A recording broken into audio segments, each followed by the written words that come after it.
Hey guys, what's going on here? Mark with thermalhunting.com, and I'm here with Matt as well with thermalhunting.com. And this morning we sat down and we watched the webinar talking about pistol braces and the ATF ruling on that. We're not going to dive completely into it, but we are going to talk about it and how it pertains to our shop here in Warrior, Alabama. So first off, so as we know, the ATF is no longer going to allow pistol braces unless you meet 5 criteria. So those 5 criteria are if you currently own a AR that's a pistol with a brace on it, you can 16 inches or lower, and you can take the stabilizing brace off and it'd be perfectly legal, even though it has a 5-position adjustable stock right here on the buffer tube, because this buffer tube is required to function this rifle. So you can do this right here and it'll be perfectly legal, because there's not enough back plate right here to be able to shoulder it. Right. Yep. So that was one of the questions they asked. They're like, do you have to use one of these, one of the padded ones, or can you use that? You can use that. So that's option number one if you currently own one of these. It's not an SBR. The other option is you can put a 16-inch barrel on it. That would eliminate the issue as well. The ATF currently through the eForms account has a Form 1 that's free. There's a little red box. If you click on the red box and then you click log in, it allows you to Form 1 this for free. And you can do that, something you can do yourself, or you can come by here. And also, all right, so in the past, if you SBR a lower, you have to etch your name and your city and state in there. But the ATF said it's fine if it already has the city and state and the serial numbers. You can use that instead of having to get your lower receiver etched. Right, yeah. So that was one of the questions that came up. They're like, do I have to like scratch into it, custom serial numbers or something? No, you can just use those serial numbers. So you have remove the brace, put a bigger barrel on it, Form 1 it, or 2 options that no one's going to do. Get rid of it. Get rid of it or turn it in. So no one's going to be doing stuff like that.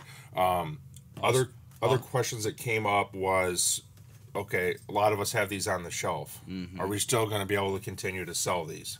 Yeah, you can still sell these. You just cannot put it on a rifle that's under 16 inches. You can put them on a 16-inch rifle, and that's fine. It's called a gun accessory, so you don't have to actually have it on. You can actually sell these, and they can go on a 16-inch rifle or not. And also, this is in effect today, January 31st, 2023, and it's free for all the $200 tax stamp to SBR it.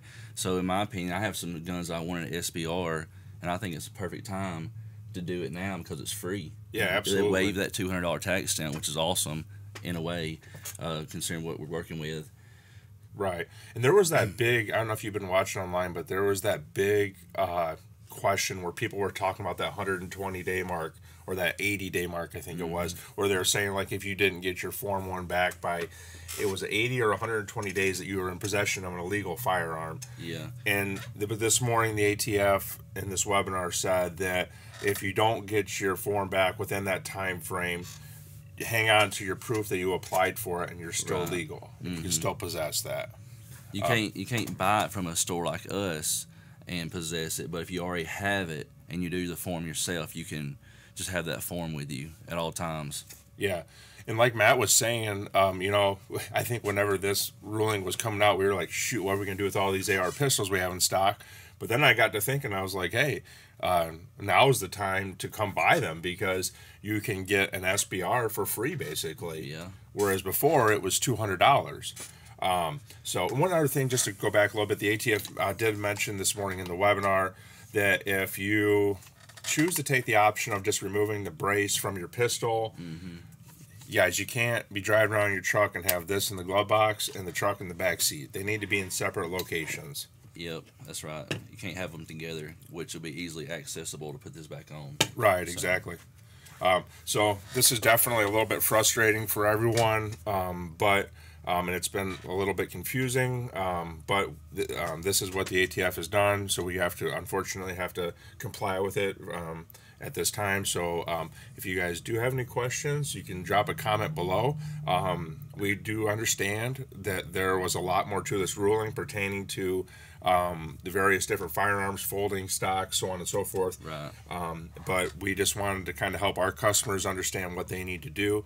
If you are a local customer here in Warrior, Alabama, or the surrounding area, and you're interested in a pistol, we can help you guys out. We can help you guys file that Form 1. However, you can also get an eForms account, log on to eForms, and do the Form 1 yourself. Yep. It's eforms.atf.gov. So you just click register and just follow the steps. So if you guys do have any questions, like I said, leave us a comment below.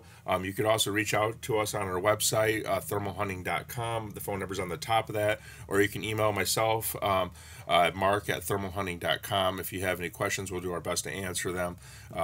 But at any rate, make sure to visit thermalhunting.com for all your thermal scope, scanner, drone, and hunting accessory needs. Thank you guys for watching, and we will see you on the next one. Thank you.